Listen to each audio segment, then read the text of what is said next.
Okay, so WISSOTA night one, kind of just going to do a pretty basic race management overview, and then I'm hoping to leave a little bit of time towards the end for some more specific questions that people may have. Again, chat is there. If you could, please just put what track you're with if you haven't already. Just helps Austin and I keep track of who we've talked with most recently or when, and just a little better idea of what's going on. And then also feel free to use that chat for any questions that you've got. I will do my best to pay attention to it a little bit as we go, and then I know Austin will be more than happy to answer some questions there as well. Yeah, so kind of to get started, pretty much everybody knows the basics of how to get to the dashboard page here. I'm not going to go over anything too crazy here outside of just remember that the sandbox is here at the bottom left. It's a great place for you to play without having a million public-facing questions. So if a lineup doesn't work quite like you expected over the weekend, if you want to see what a point scheme would do, how a different lineup would have worked, how it would have affected a different kind of penalty, different things of that nature, that's a great place for you to play. That's updated every Monday morning. So, yeah, just keep in mind that the sandbox is there. If for some reason you have not been added to the administrators on the page prior to the last refresh of the sandbox, which again is every Monday morning, you will not have access. So it would be the following Monday when you did. Can you just elaborate a little bit on what happens when you redo on Mondays?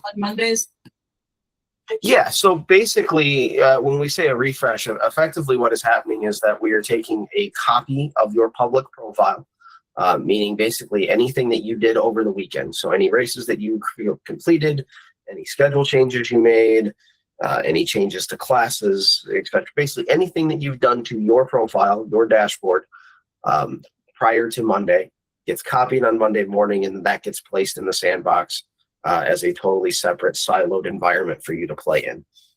Does that kind of touch what you were thinking there, Kelly? Yeah, I just want them to know that if whatever, isn't it sometimes when you have stuff in there, when you refresh, it's gone? Yes. Very good. Thank you. I apologize. I didn't catch that, what you were going for there. But so yes, if you were working on something in the sandbox, so typically this happens more in the fall than any other time, but if somebody's got a crazy idea for some different scheme or plan or lineup setup that they want to use for a fall special or something like that, and you're playing with it in the sandbox, keep in mind that whatever you've played with is going to go away when that new copy is made as well. So if it's not in the public profile as of Monday, it will no longer be in the sandbox either.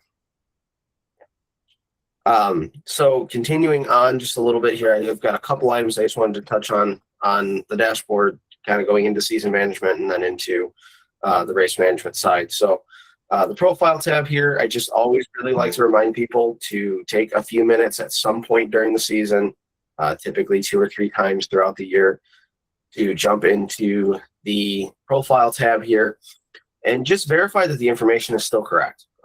It's very easy to forget to jump in here and just make sure that nothing has been changed at your facility, and most specifically this track features section. As we make updates or upgrades to the facility, it's really easy to forget to come in here and just make an update.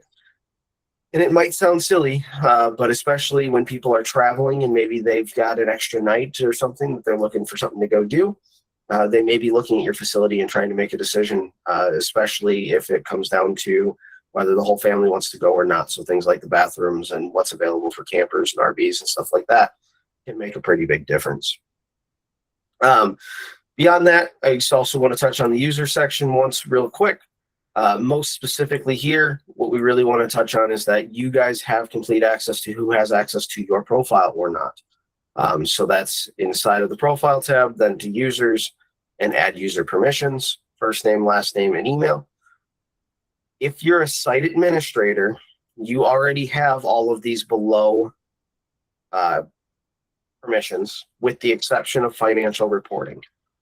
The reason I bring that up is that as more of you are using tickets, I tend to notice that people will add somebody as a site administrator and add them to box office and add them to ticket redemption, and you don't need to do that. It's just an easier way to keep the screen cleaned up for yourself and less confusing. So if you're a site administrator, you don't need the rest of these. Financial reporting is a different beast altogether. So if there's ever a question on that, please just reach out to support@myracepass.com. Austin and I will happily go over that with you. Not a big deal. But basically, that's the user that has access to see what money we're sending them along the way. If you have users that you only want them to have access to the box office, to ticket redemption, etc., that's when you would give them one of these specific roles and not site administrator.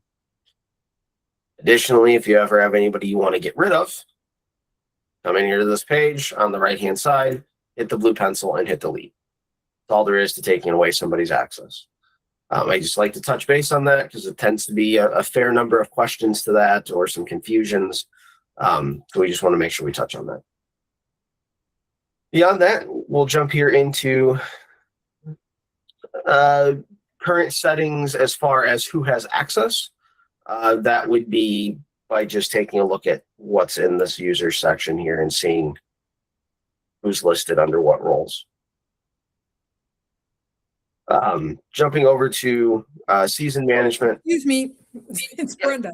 I'm doing that right now, but it's just listed. Like if you click on somebody's name, you can't see all those little boxes. You won't, because it'll just be the different sections. So okay. So because before there wasn't any option. So if it's site administrator, if everyone's listed under site administrator, they're all site administrator. They have access to everything but the financial reporting role. Only one user is guaranteed access to the financial reporting role, and that's whoever the ACH forms are set up for. Beyond that, that same ACH user can give financial reporting role to other people as needed. But that's not listed, right? Like you can't see. Right. If it's I assume it's me, but I don't know off the top of my head, but if you need to find out, just send us an email support. We'll take a look at it. Not a problem at all. okay. So on the season management side, I didn't set up a session for tonight just because I wanted to go ahead and do it in front of everybody here. But remember, we've got a dashboard page, just a basic overview of what's going on currently for you. Configuration, this is the part where some mistakes can sometimes happen. Most of you have already started to put in your 2026 seasons and schedules. But if you have not, keep in mind that you put in a new season up here at the top. So you'd click on this here and then click new season. We already have our 26 here. If you have not done that and you've already put your 26 schedule in and it's under the 25 season, just let us know. It's not a big deal. We'll get it moved around with you. It takes us just a few seconds. The important part here then is to make sure that you're putting in all of your touring series and your classes. So especially on the WISSOTA side here, making sure you're putting in what WISSOTA classes you're racing for the season, and make sure that you're using the proper WISSOTA classes. So when you hit add class, you'll click more classes, then sanctions, and then WISSOTA, and you'll see all of the WISSOTA specific classes for you to choose from. Please don't use a WISSOTA class on a night that you're not going to actually have WISSOTA sanctioning. Drives Callie insane. Puts a little bit of extra work on her side. So like as an example, if you're going to have an open modified night, use the A modified class instead of the WISSOTA modified class for that given night. Touring, again, is just about which classes or what series are coming to visit you. Go ahead. It's important to note that applies for test and tune nights as well. Test and tunes are WISSOTA sanctioned events. So even if you're testing and tuning WISSOTA super stocks, use the out of the box super stock class on a test and tune night. Yeah, thank you for that. I totally blanked on making sure to mention that. But yeah, so on your test and tune nights, use the proper plain class, not the WISSOTA sanctioned class. Go ahead, Kelly. I just want to let everybody know that as of this week, I'm going to start approving schedules.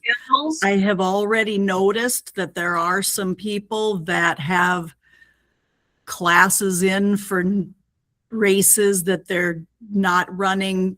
For example, on your schedule, it says August 6th, you have the night off, but I show August 6th as you racing on your MRP schedule. So everybody, please take a look at all of your stuff. Make sure you are not running WISSOTA classes for your test and tunes.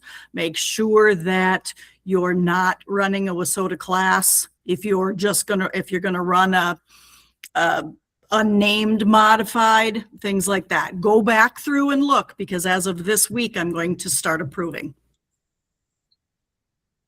Perfect. Yeah. If you guys do have any questions, you get stuck or need help with the classes or anything like that, again, support at My Race Pass. Austin and I, along with Amanda and a few other people, do our as good a job as we possibly can to make sure we're getting you guys taken care of as quickly as we can. So don't be afraid of reaching out there. So yeah, basic configuration here. You guys are all pretty comfortable with it, but I just wanted to touch on it for a minute.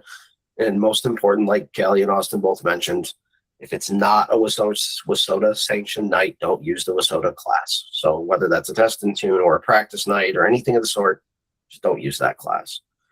From there, we'll jump down to the events section. The event section here, one thing that we maybe don't touch on enough or as well as we could at times is the ability to have multiple schedules. Multiple schedules are not meant for different tracks, but they're meant more as an organizational tool. So what I mean by that is that if you have a 5 or 6 race, summer series or something like that, beyond your normal track schedule, you could create a second schedule for those events to be on. Any event can be on multiple schedules as well. So just kind of throw those in the back of your head as things to keep in mind. You do add events to a specific schedule initially. So like in this case, I'm going to go ahead and create a schedule for the WISSOTA webinars.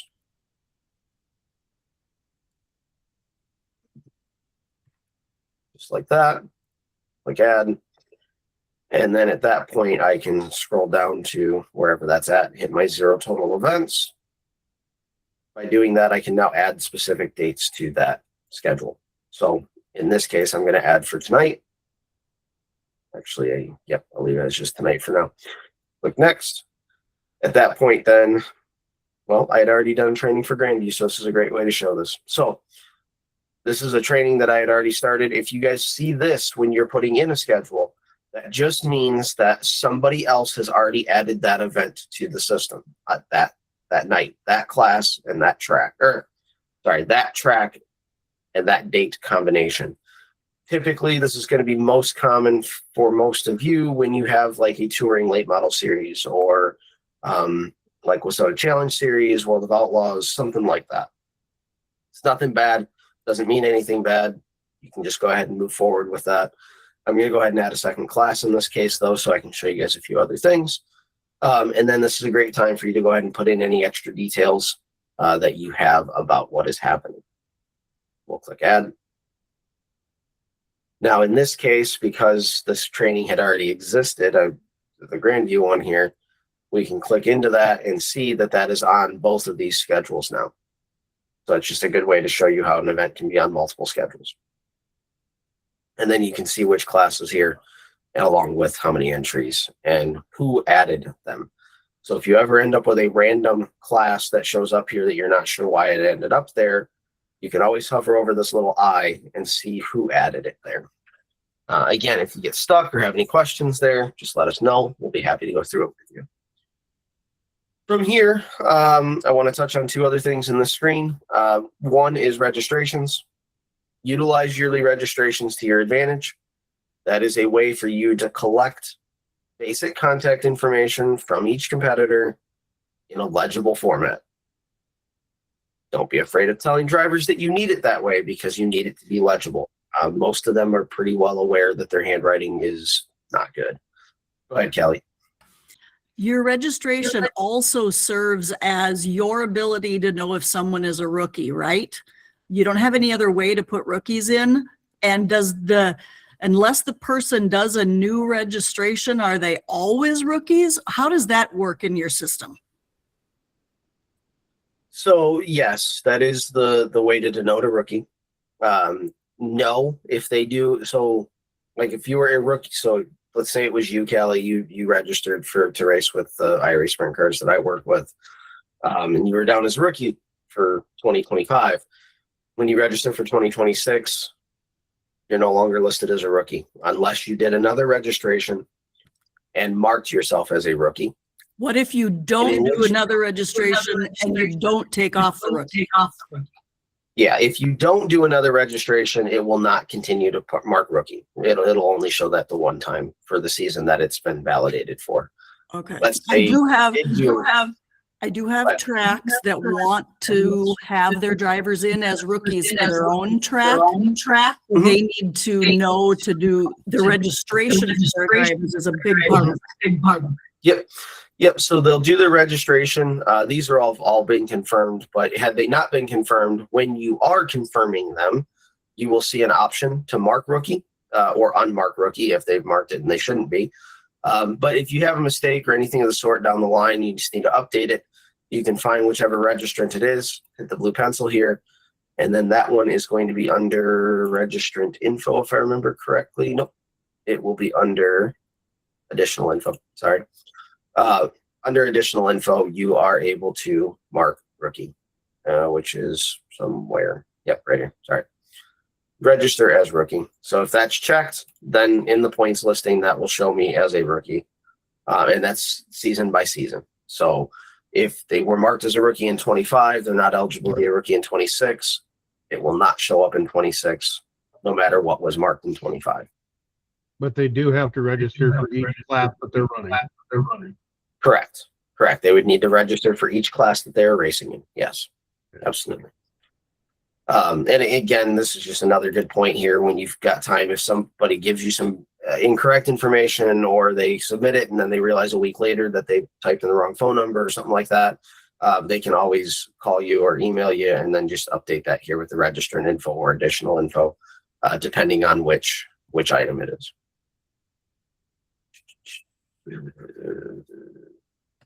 It's still going to show them as a, so Jeanette here marked or just commented that she was asking on a yearly registration, if a driver doesn't end up racing at one of the events, do they still show as registered? Yes. In the entry screen, you're still going to see that they're registered for the yearly registration at your facility or that given facility. And they will still show on the left-hand column as an optional driver. But beyond that, it's not like it's going to put them into an entry list or anything like that.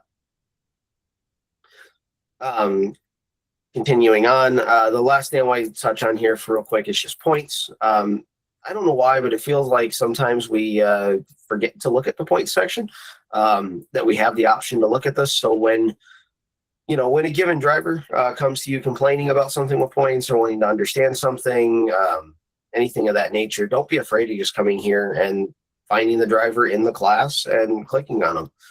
When you do so, you're able to see every event that they've been listed for. In this case, there's only 2 of them, and what points they got across the night.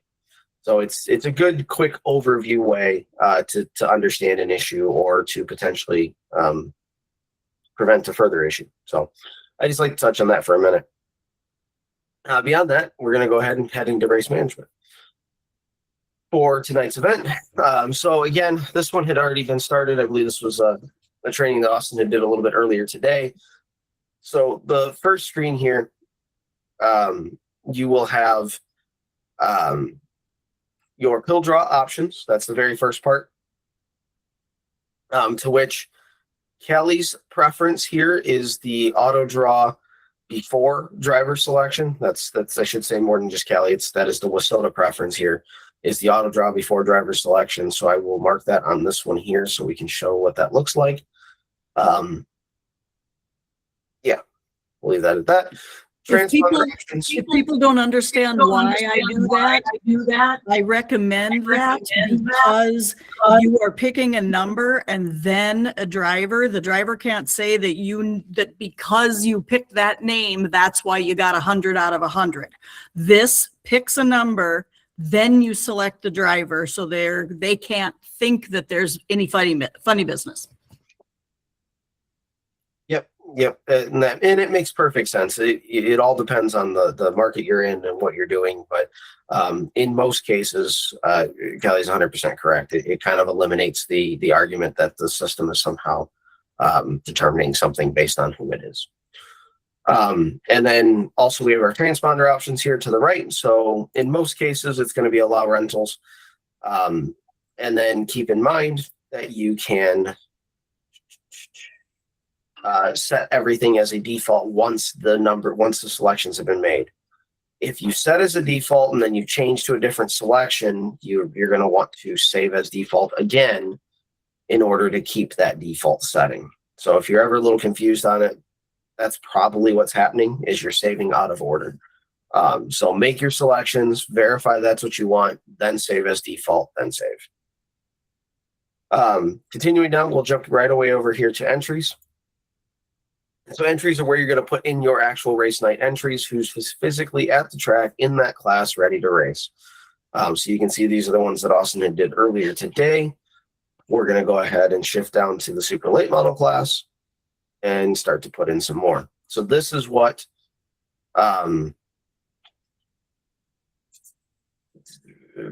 yeah, Jackson's correct. You're still going to get some arguments over the pill draw at times, depends on the people again, but it's typically one of the better options.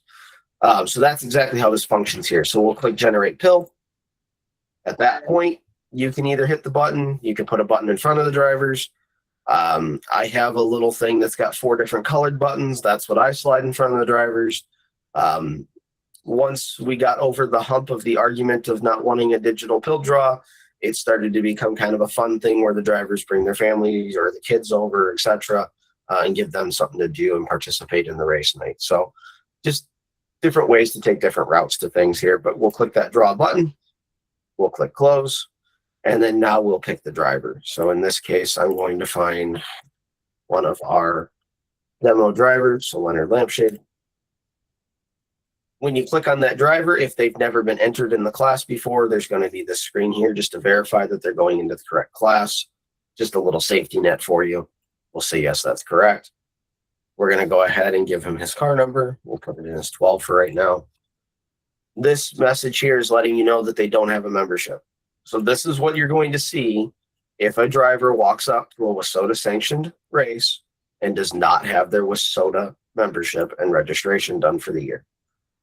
If that's the case, that's when you're going to utilize these 2 options right here, depending on either allowed entry without confirmed membership pending, basically somebody's paid for it and showing you it, or they paid you the night of for a temp license. Go ahead, Kelly.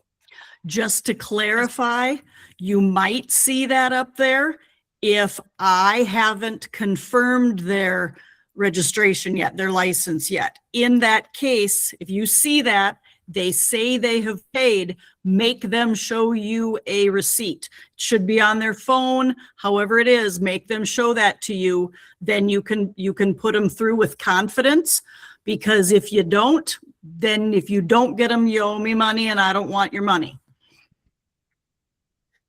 Yeah, Kelly's 100% right there. That's where this option here at the top is going to be used. So basically, if a driver walks up and says they've already done the registration, they're not understanding, ask them just to pull up the email receipt to the registration. It comes from us. I know it's there. I know everybody gets it. In the event that they don't see it for some reason or they can't find it, you can always have them go to myracepass.com. If I can spell today, myracepass.com.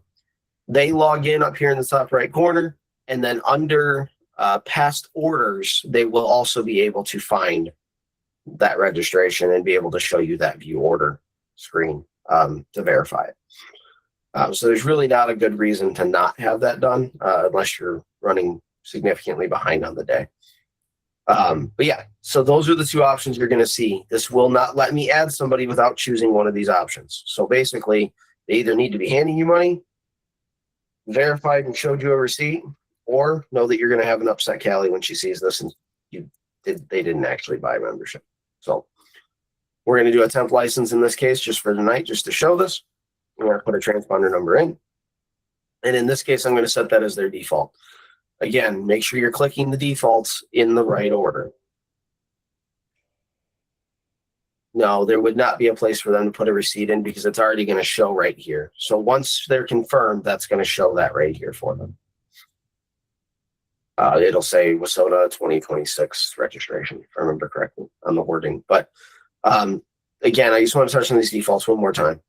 The owner spot here, it's the same kind of deal. So whatever owner have been listed for Leonard in the past would be listed here.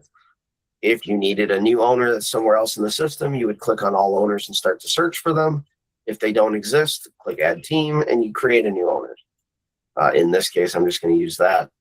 And then we're going to mark it as payout to owner, then set as default. Put them in the right order. They should save with no issues. I have never ran into an issue as long as I do it in that order. Out of order, I've had a hard time proving that it can happen, but periodically it seems like the default does get lost. So keep that in mind. Always use the save as defaults in order. Okay, we'll click add. I would like to just talk about those licenses, those boxes to check really quick. Will you pull that back up? Yeah, give me 1 second here. I'm gonna generate a couple more here. So yeah, give me 1 second. I'll pull those up. We'll get those added here. We'll use baloney here. But Okay, this down here where you're clicking licenses, you're either clicking through for a pending membership. That means a full license. If you saw a receipt and that driver has a full license, click that one. If you know that driver got a temp license that night, click that one. You guys have seen me trying to send out unlicensed driver reports at the end of the year.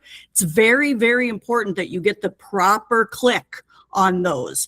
The other thing is, if you think you're running a WISSOTA show, a WISSOTA modified event, and you do not see those two boxes down there, it means that it's not sanctioned.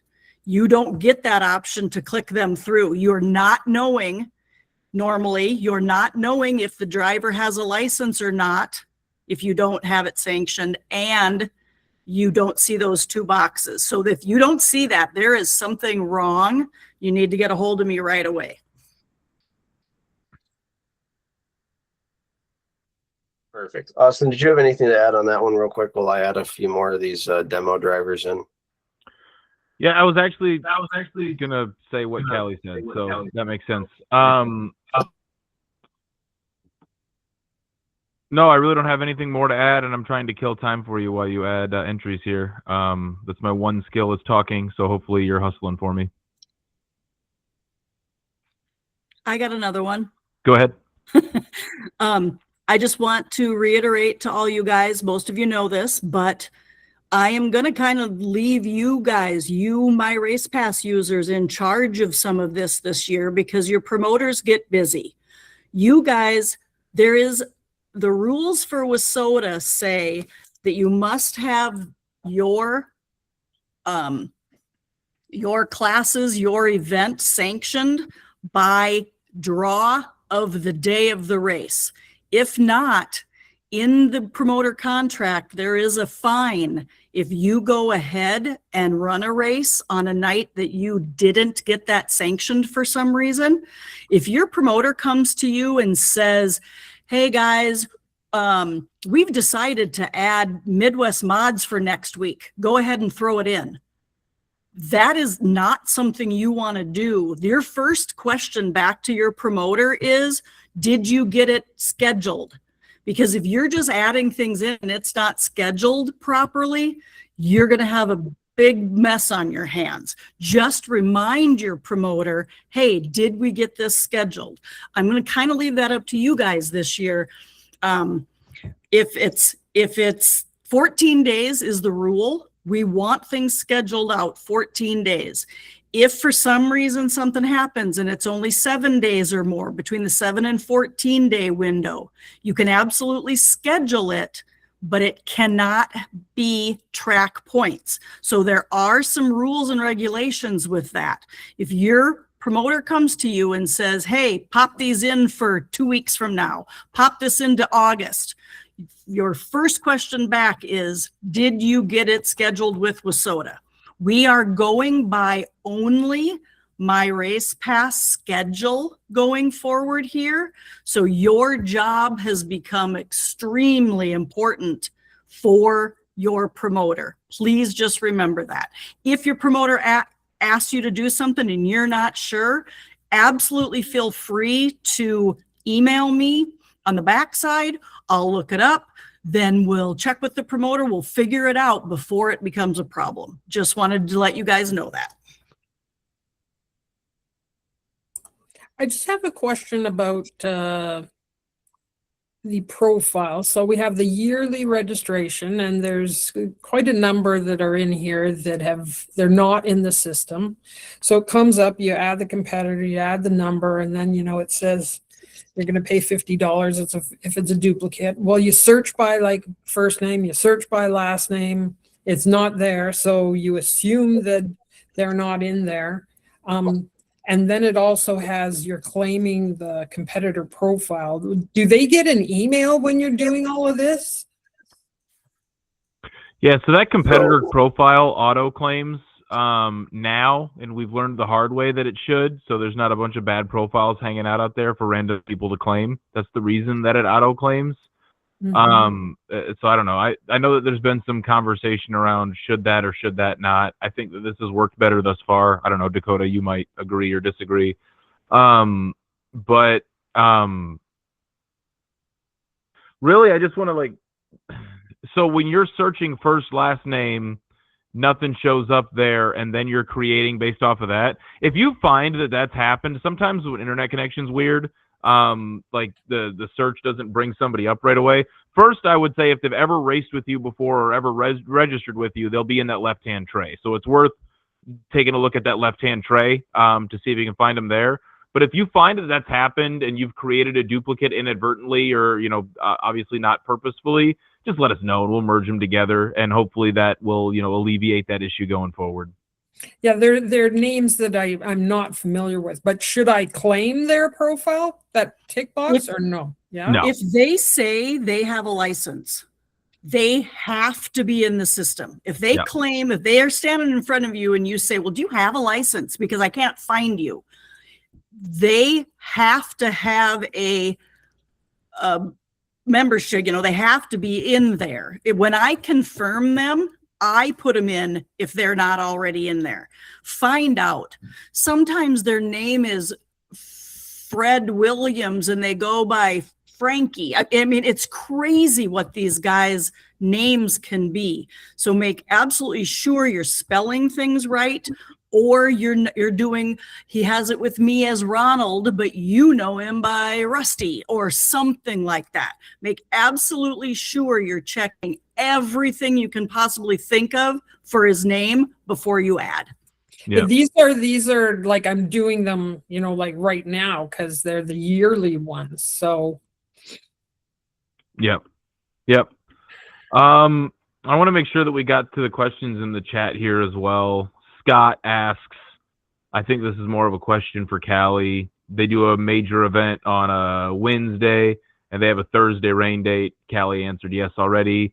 So yeah, if you have a rain date like that, like let her know as soon as you can if you're going to use the rain date so she can sanction that event. And then Linda, and I don't know, Dakota, maybe this is more apt for you to answer. Can we get a place to put in a receipt when we are allowing entry? I don't know, Linda, if you want to expand on what you're talking about there. Are you talking in the entry screen, like a receipt for the entry fee, or yeah, go ahead. I think your mic is muted.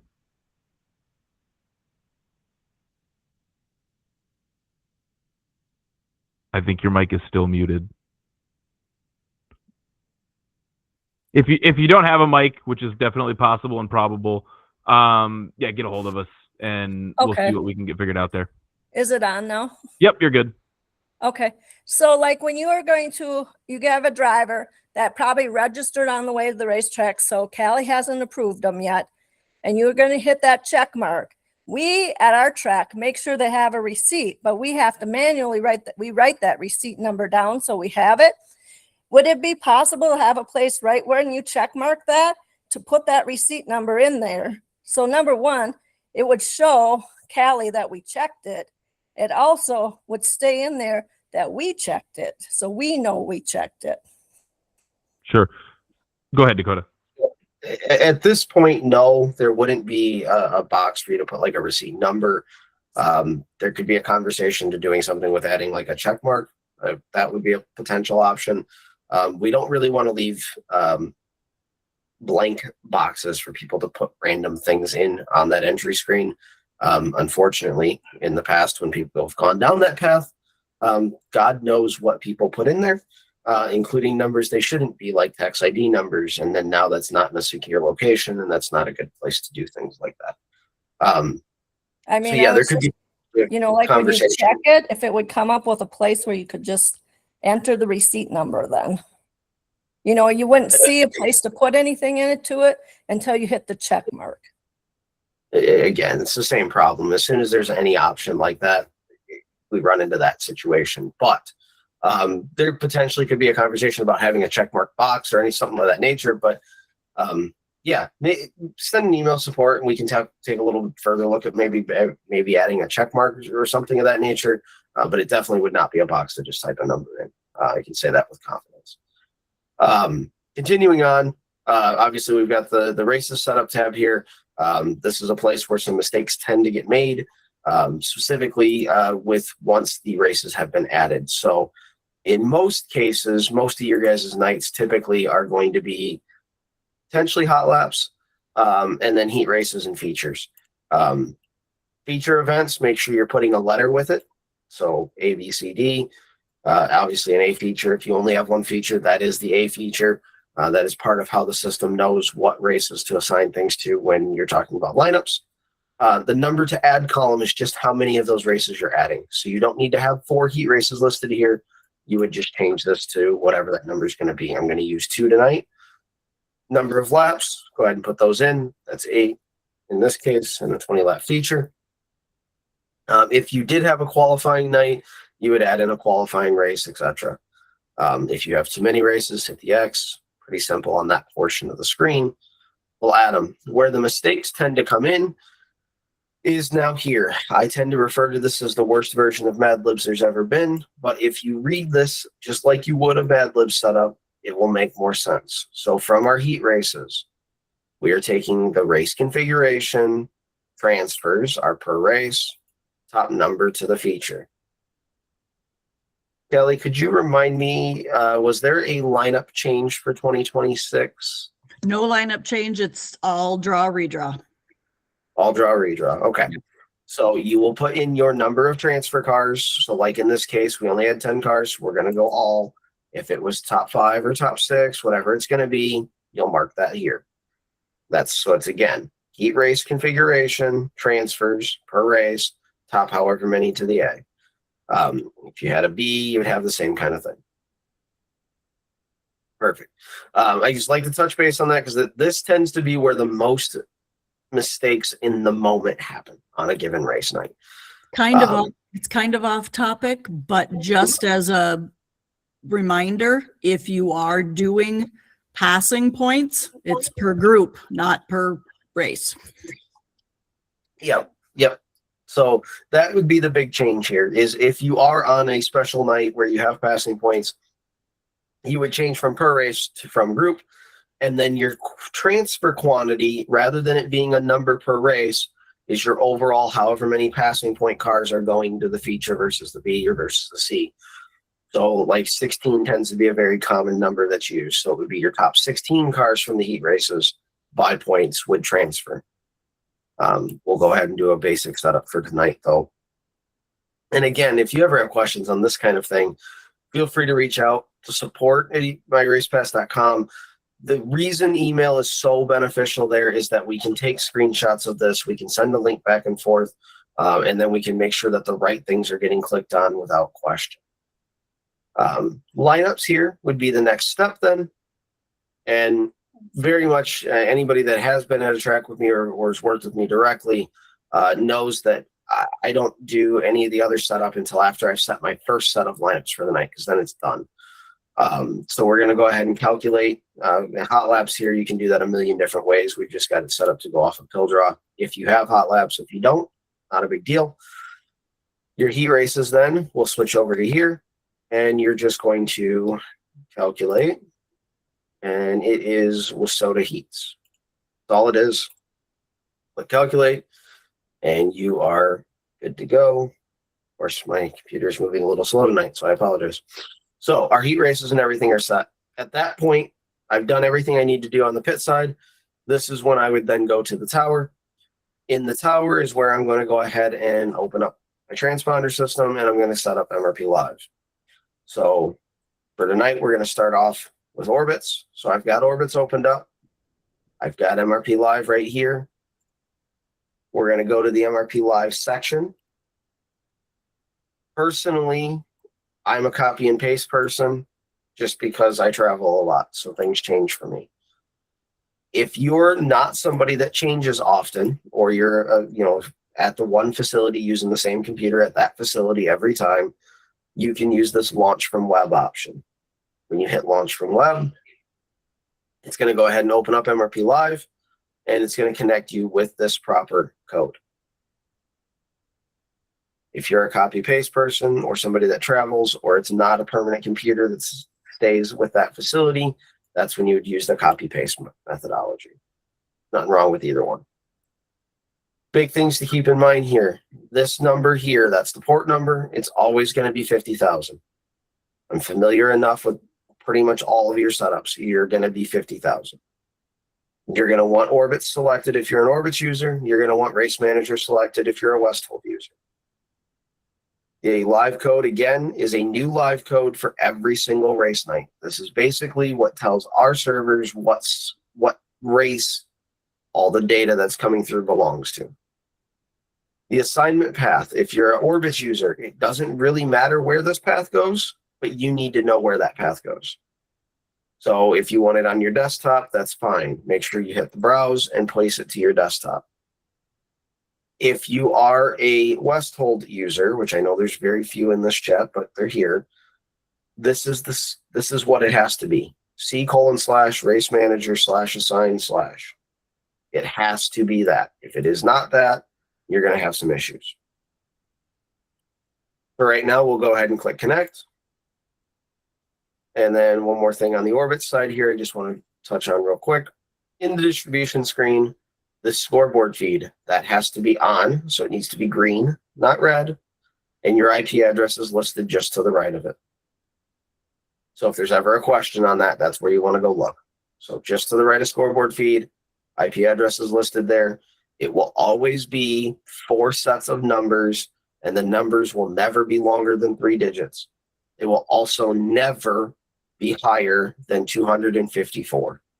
If some God unknown reason, or you didn't see it, or whatever's happening, just know that you're never going to have a number that starts with 8 or 9 or 7 or anything like that. 254 is the largest number that can be in any one of these 4 sets. Just keep that in mind. Once we've done all of that, we now can come right over here and hit get lineups in MRP Live. We'll hit get lineups. At that point then, on the orbit side, in the registration screen, we'll click on import groups and runs. We'll browse to wherever we told that assignment path to go. That's why I said it's important for you to know where it's at. At that point, you'll click groups, open, next, and finish. And then we're also going to go ahead and do that one more time for the runs themselves.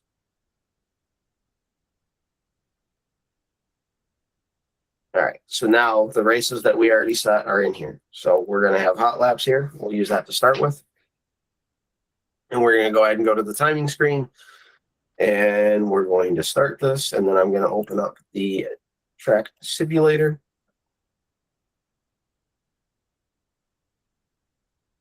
And I did not reset this from the last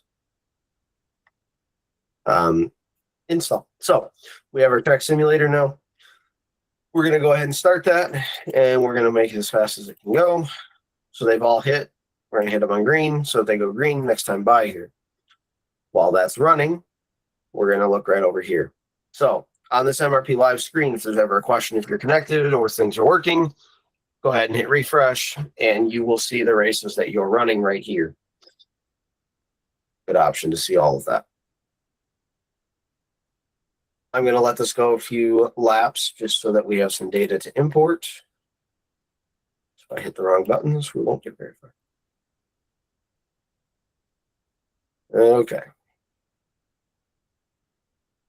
We're going to go ahead and throw a checkered here right after last car.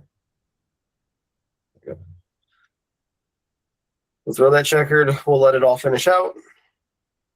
And then we'll stop the race. Second longer. All right, so we'll stop that. Once I hit stop, that is what now makes it available over here. We'll stop this guy. In our results screen for us to go ahead and pull in that data. We'll hit MRP Live, and we have this nice drop down here, and we'll import. That drop down holds something like 35-ish races. So if you get behind at one point in the night, it's not the end of the world. Go ahead, keep the racing moving on the track, and know that you could import when you get a minute to break or next red or something of that nature. One thing to keep in. Sometimes they come in like pink or something. Can you tell everybody what that's about? Yep, we'll touch base on all of those right now. So first thing being here, keep in mind that from orbits, if you mark a DNF or a DNS in orbits, so on this side over here, you will not see that come in this column. It can't. It's not in the data feed, so you do want to mark all of those as needed. DNF, DNS, DQs, black flags, etc. If you see one come in pink, what that means is that the transponder number that they were on track with does not match what they had over here in the entry screen. So as an example, let's go ahead and change Susie Bologna to 1011. So that's marked here now. We're going to come back to orbits, and we're going to open MRP Live. We're going to hit get lineups again. Not something you would normally do, but I'm purposely trying to screw this up real quick. So we're going to import the groups again. And by importing the groups again, it should now give Susie Bologna transponder 1011, which it did not do. Yes, it did. Okay, so she's there now. We also need to re-import the runs when we do that, because the runs have those transponder numbers associated with it. So we'll import the runs. Again, this is not something you guys are normally going to run into, but I'm purposely trying to cause an issue here. So Susie is in this race here with 1011. We're going to go ahead and time that race. So heat 1, we're going to hit transponders here. We'll open up this demo track. We're going to let it all start. I'm going to hit play. Obviously, it's trying to now see 1010 is there, right? So we're going to take and we're going to relate it to an existing competitor, the Susie. And we're going to click OK. Same thing you guys would have normally done on track. So it is now timing her as 1010. We're going to go ahead and throw a checkered in here. We don't need a lot of data for this use case by any stretch. 2 more cars. Come on. There we go. Okay. Everybody's gotten 2 laps. So we'll stop it. Click OK. We're going to come back here to the results tab. So we'll go to results for heat 1. And we're going to go ahead and do an import.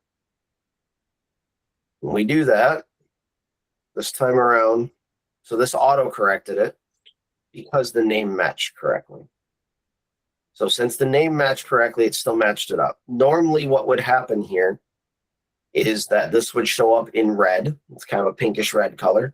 You would click on this, and then Susie would be over here to the left, and you'd click on her.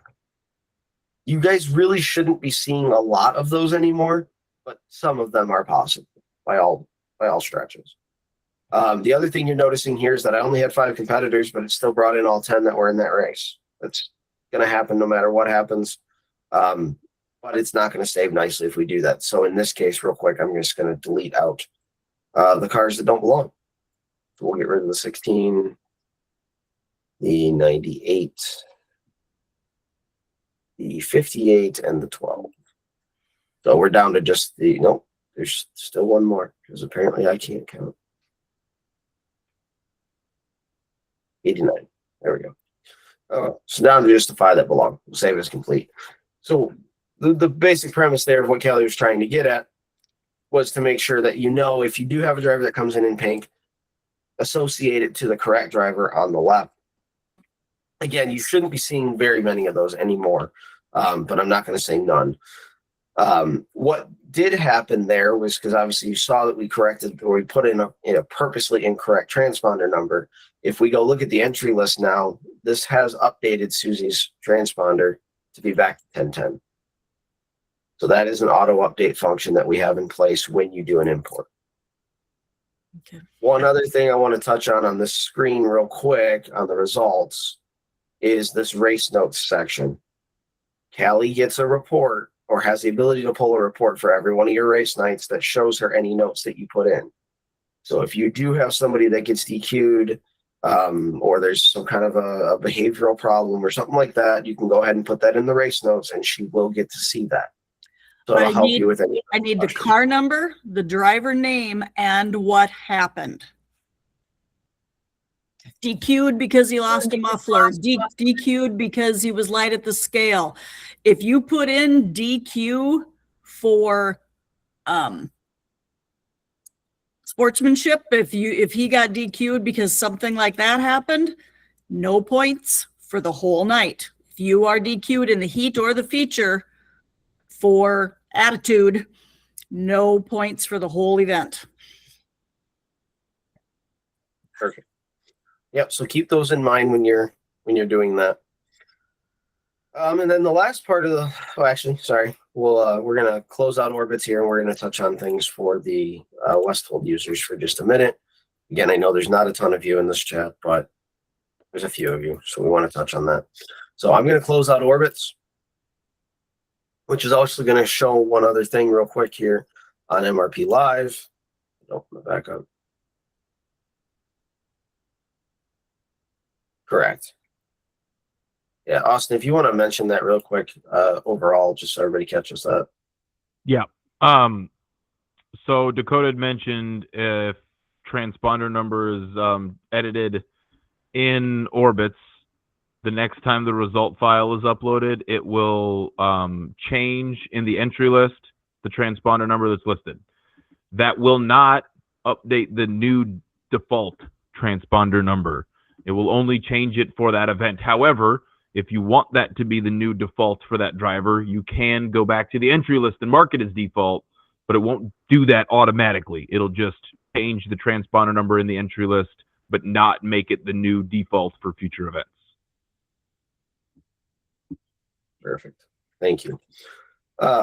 So while we closed orbits and we're opening up Westfold here, you're going to notice that MRP Live is now flashing orange down here at the bottom. It's just letting you know that there's a problem.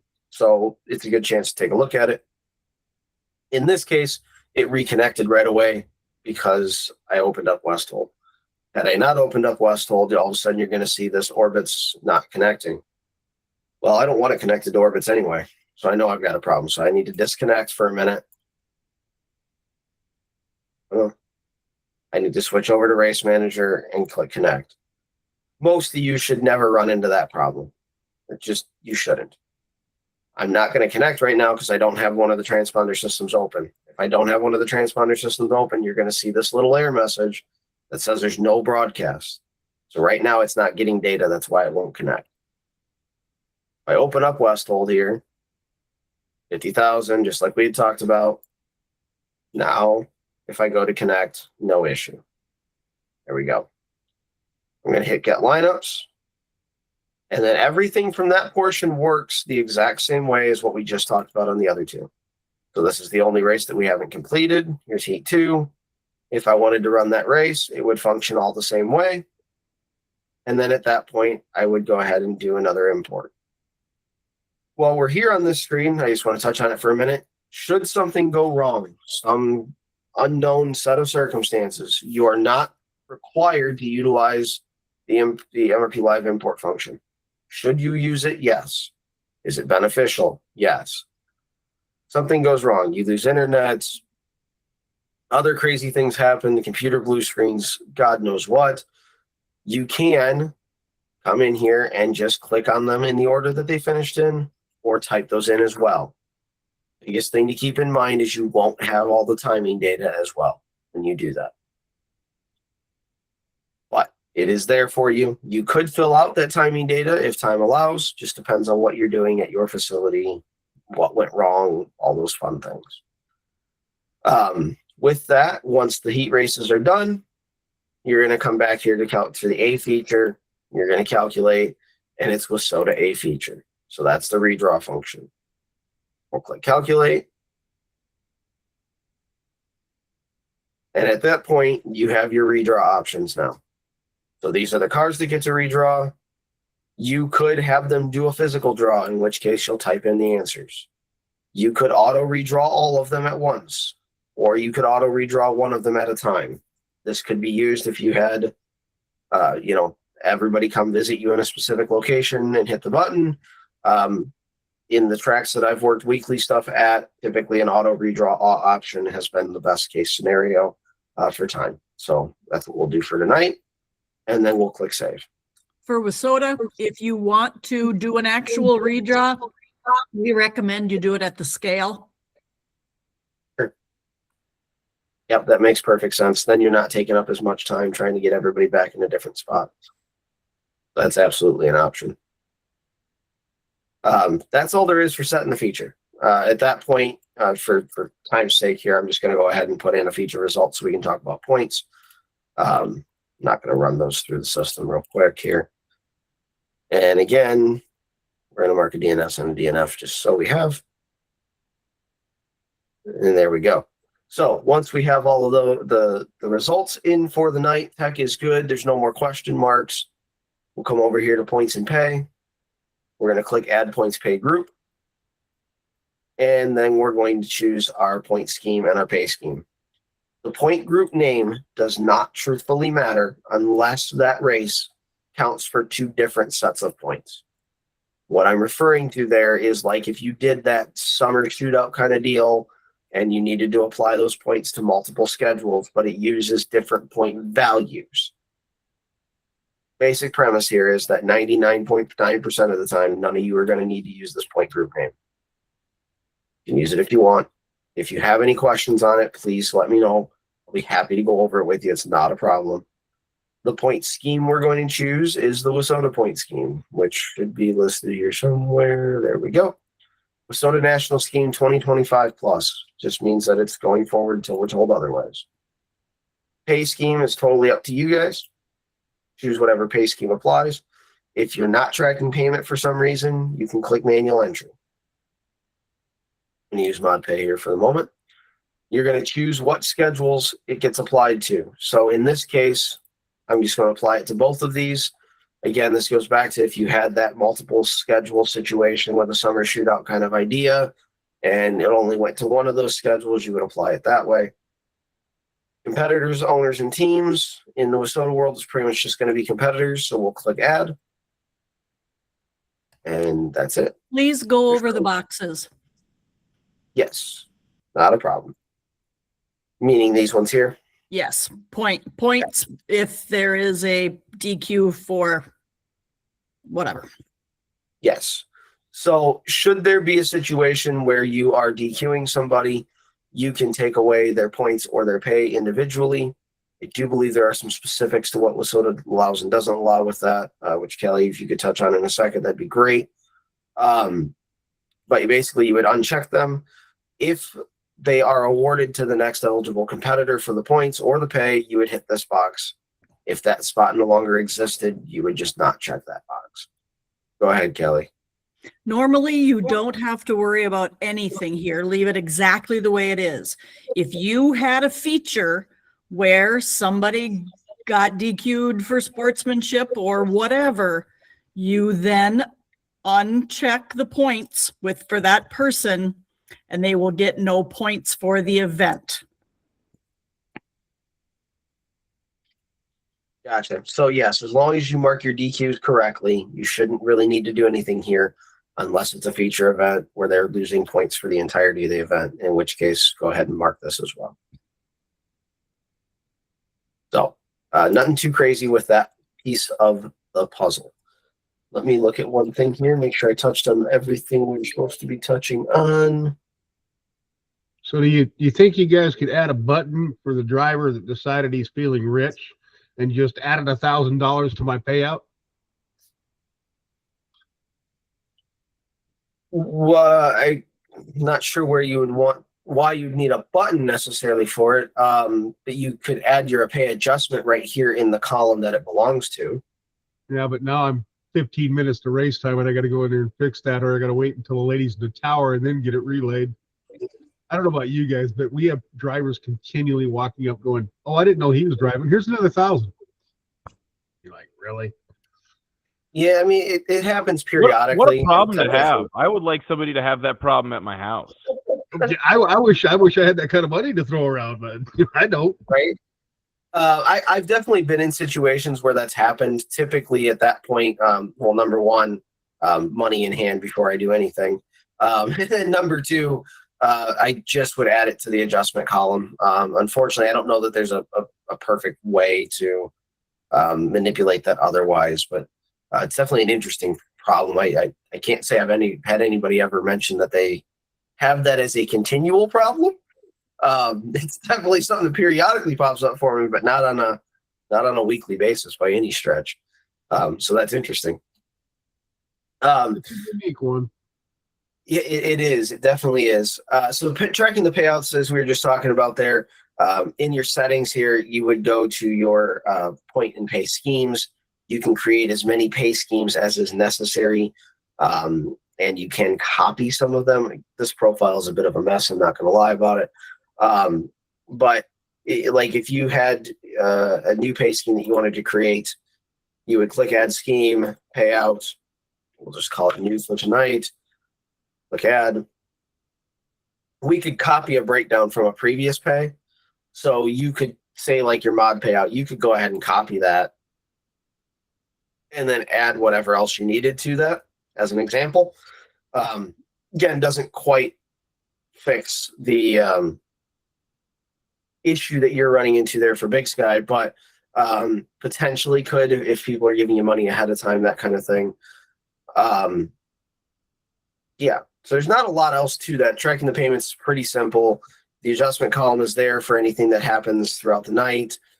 And then, Callie, you had mentioned special passing point or multiple heat formats. Did you have something specific in mind there?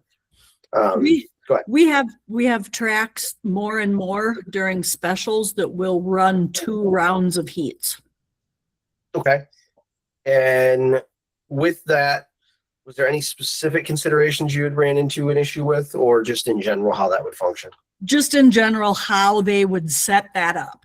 If that was something they chose to do. Sometimes if you have a super stock special and it's a big pay-in deal, they will have 2 rounds of heats, and not everybody kind of knows how to do that and how to set that up. Sure. No, that's perfect. I just always want to make sure I'm catching everything that you're thinking of. Sometimes you find some weird spots that I haven't been in yet. So That happens. the big thing here when it comes to the multi-heat formats is going to be that, number one, you're going to put in your total number of heat races here. So if you had 5 heat races and 2 rounds of 5 heat races, that's a total of 10. So you'll go ahead and add however many you need to get to that total number. Again, this is typically something you're doing when you're doing the initial setup here in that column number to add. The second part there is going to be what scheme you're using for your lineup itself. There are multiple options built in. People are constantly coming up with different options for I don't know what set of reasons. But basically you would calculate here. And if it's not a scheme that's already chosen for you, you would want to go through this all lineups. Hopefully you've planned for this at least a little bit, and then, reach out using support, send your overall format to Austin, myself, Amanda. We'll look through it. Typically it's going to be a little bit more of a conversation than a, one email kind of situation. That way we can make sure we're not, hitting any questions we run into, but more often than not, most of yours is going to be a karting 468. So what that does, let me go ahead and add 2 races here so you can see what that'll look like. We're going to add 2 heat races. So each of these is going to be ran a second time. Karting 468 is just a duplicate of the original heat race, but in reverse order. So it's a full invert duplicate. Oh, there we go. So just as an example, this is one of the more common ones in that multi-heat format, is the karting 468.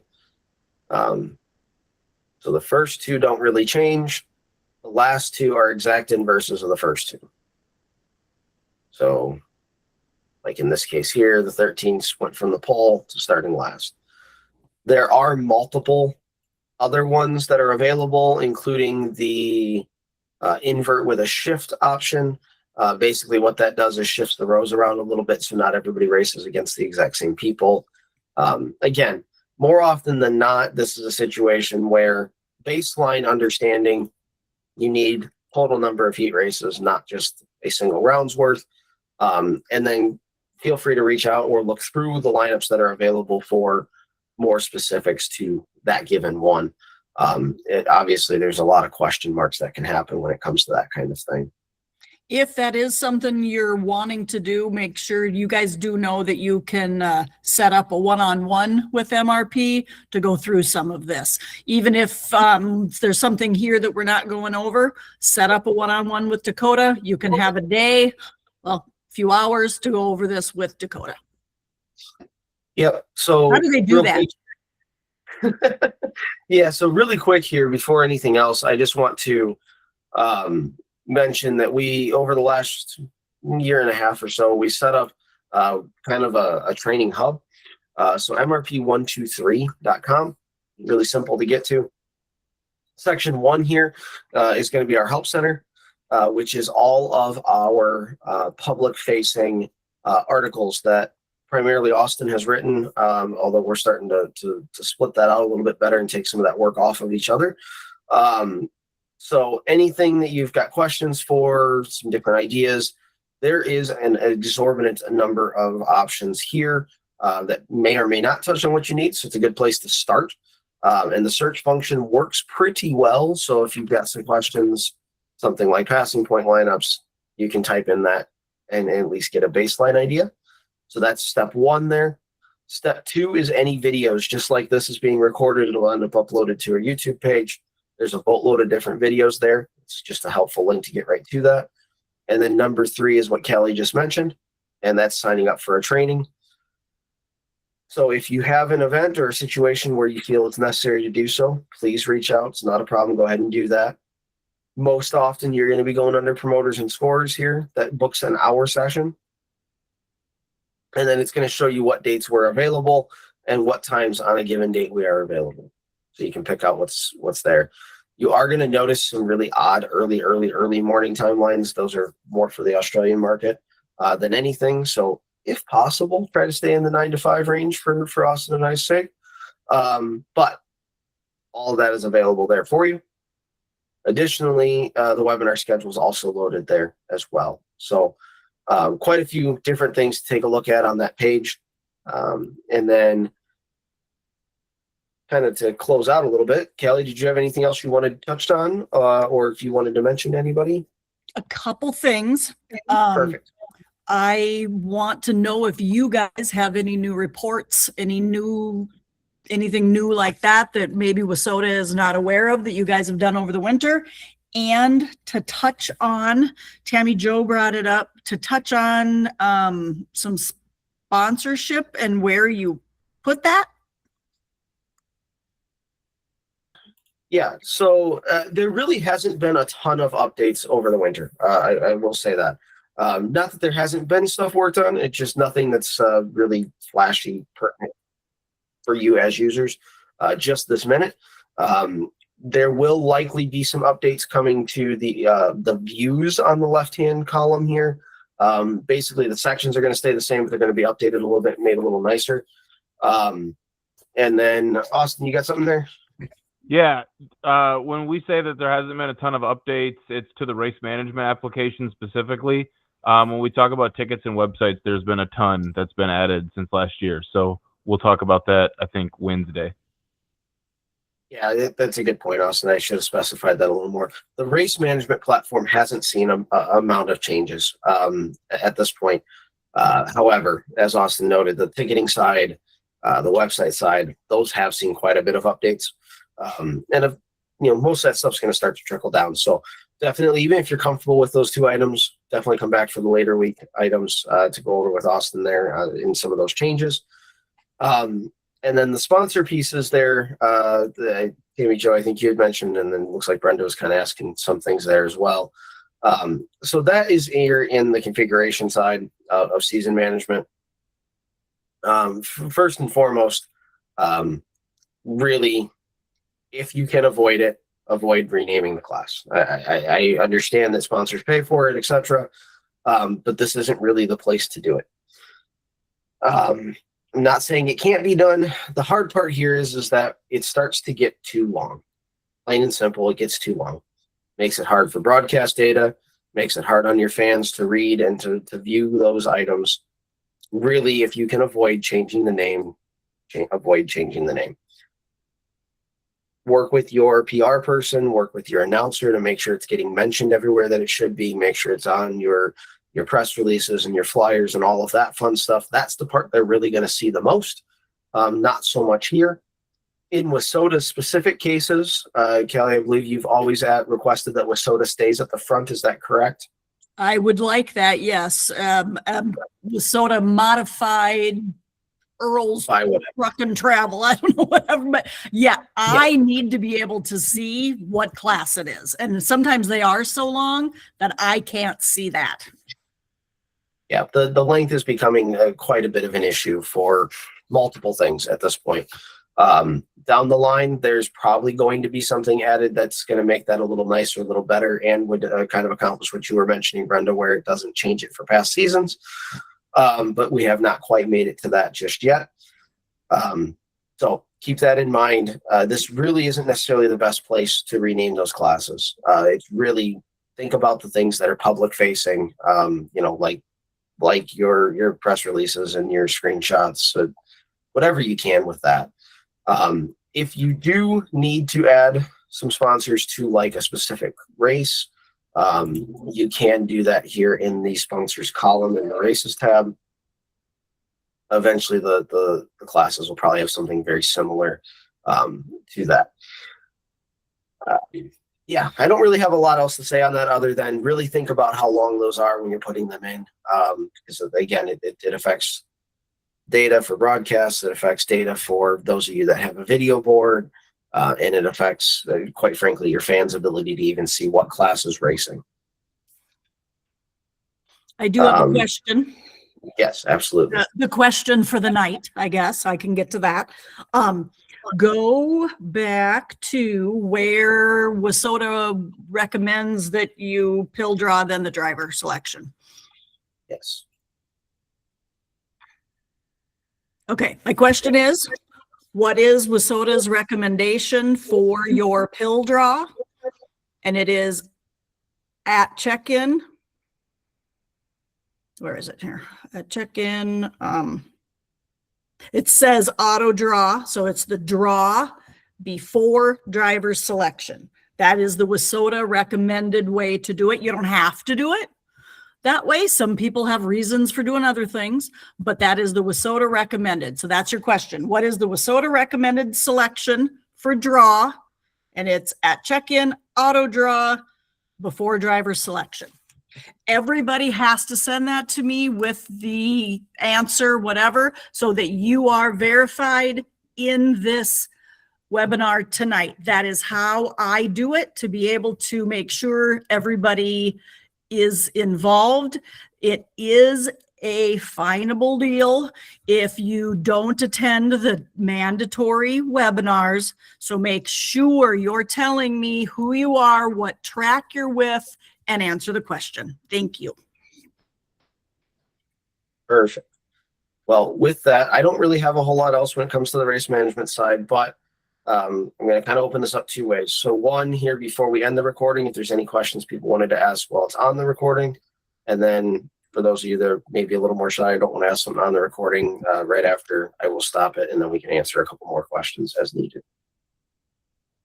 So if anybody's got anything now, go ahead, raise your hand. We'll get you called out and get that answered up, and then we'll stop the recording and do the others. I do want to say thank you. We had a really good number of people on tonight. I appreciate your time and your energy to be involved in these. It really makes my life a lot easier. I appreciate it. Absolutely. Okay, I'm going to stop the recording. Before I do so, I want to echo what Kelly just said. Honestly, Austin and myself both, we heavily appreciate the WISSOTA webinars. Just in the volume of people that jump in here, participate, and make sure that they're present so we can help them do the best that they can. Austin, if you got anything else to add, and then I'll cut out the recording and then we'll answer any other questions. Yeah. Wednesday, we'll talk tickets, websites, other things like that. And then the one that was supposed to be yesterday, that was for like kind of like a race management 101 for maybe new scores, new promoters, whatever else, just kind of an introductory to My Race Pass, or maybe a review for some. That was moved to Thursday. It was supposed to be yesterday. That was moved to Thursday. So just, you know, for the schedule, Wednesday and is the mandatory one, and then Thursday for new folk, or just a simple review. That's all I have. Otherwise, yeah, definitely appreciate the time, everybody. Thank you. Perfect.